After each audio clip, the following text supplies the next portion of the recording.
నమస్తే అండి సురేంద్ర నాయుడు గారు. నమస్తే బ్రహ్మనాయుడు గారు.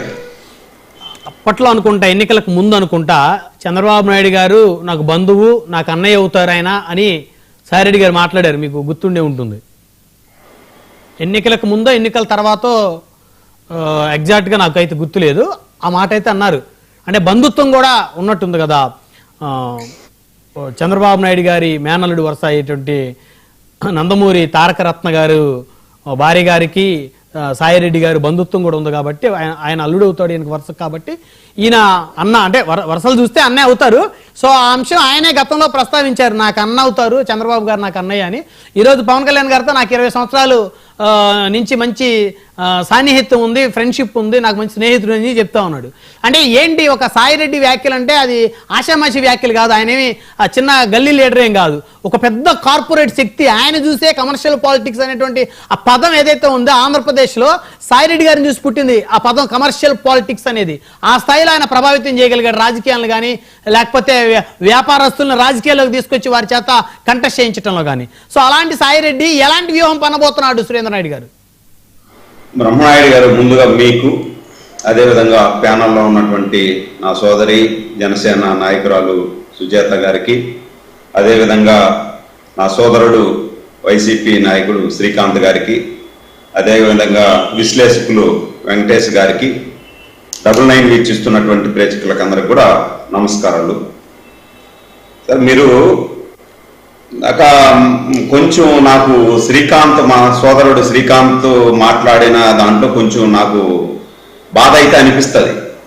ఎందుకు బాధ అనిపిస్తుంది అంటే, ఒక పార్టీలో ఒక చిన్న స్థాయి నుండి, అంటే పార్టీ పెట్టి స్థాపించిన రోజు నుండి ఆయన వెనకమిటి నడిచి, ఆయన రాజకీయంగానే కాకుండా ఆర్థికంగా ఒక మంచి స్థాయికి రావడానికి ప్రధాన కారకుడు విజయసాయిరెడ్డి.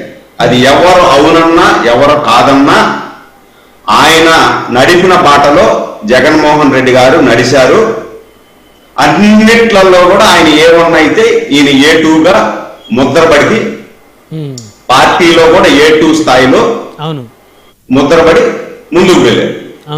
ఆయన వైసీపీ పార్టీలో ఉన్నంత కాలం వివిధ పార్టీల నుండి ఆయన కూడా ఎన్నో అవమానాలు భరించారు. అవమానాలు భరించిన జగన్మోహన్ రెడ్డిని ముఖ్యమంత్రిని చేయాలనే ఉద్దేశంతో అవమానాలన్నీ దిగమింగుకొని పార్టీ కోసం పనిచేశారు. పార్లమెంట్లో అయితే 3 ఎంపీలు ఉండేటప్పుడు ఈయన ఒక్కడే లేచి నిలబడి మిగతా వాళ్ళని నిలబెట్టుకొని అన్ని నిలబడిన సందర్భాలు కూడా మనం చూసాం. దాని తర్వాత ఎవరైతే వేరే పార్టీ వాళ్ళు జగన్మోహన్ రెడ్డి గారిని విమర్శించినా, వైసీపీని విమర్శించినా ఒంటి కాలు మీద నిలబడి మాట్లాడినటువంటి వ్యక్తి ఆయన. కేసులు కూడా ఎన్నో కేసులు, ఆర్థిక నేరాలలో కూడా జగన్మోహన్ రెడ్డి A1 అయితే A2గా విజయసాయి రెడ్డి నిలబడింది మనం అందరూ కూడా చూసాం. దాని తర్వాత అధికారంలోకి వైసీపీ వచ్చిన తర్వాత కొంతవరకు ఆయనకు స్థానం కల్పించారు. దాని తర్వాత వివిధ కారణాల వల్ల నెంబర్ 2 కాన్ నుండి ఆయన ఎక్కడికో వెళ్ళిపోవాల్సిన పరిస్థితి ఏర్పడింది. అయినా పార్టీ కోసం పనిచేశాడు. అంటే ఎన్నికలు అయిపోయేంత వరకు కూడా ఎంతో మందిని, ఇందాక మన పవన్ కళ్యాణ్ గారు నాకు 20 సంవత్సరాల నుండి మిత్రుడు, నేను పవన్ కళ్యాణ్ గారిని ఏమీ అనలేదు, ఇంకా కూడా అనను అని చెప్పారు. కానీ పవన్ కళ్యాణ్ గారిని ఎన్నికలకు ముందు ఎన్ని మాట్లాడాడు అనేది ప్రజలకు అందరికీ తెలుసు.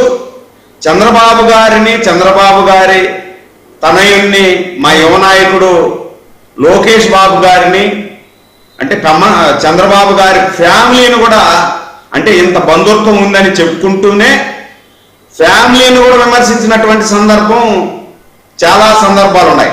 నాకైతే ఒక్కొక్క సందర్భంలో విజయసాయి రెడ్డి గారు మాట్లాడినటువంటి మాటలకి రక్తం మరిగిపోయేది. ఆ విధంగా మాట్లాడినటువంటి మాటలు ఆయన. అంటే ఇవన్నీ ఎవరి కోసం మాట్లాడారు సార్? జగన్మోహన్ రెడ్డి కదా. అవును. జగన్మోహన్ రెడ్డి పార్టీ కోసమే కదా. 100%. అంటే జగన్మోహన్ రెడ్డి పార్టీ కోసం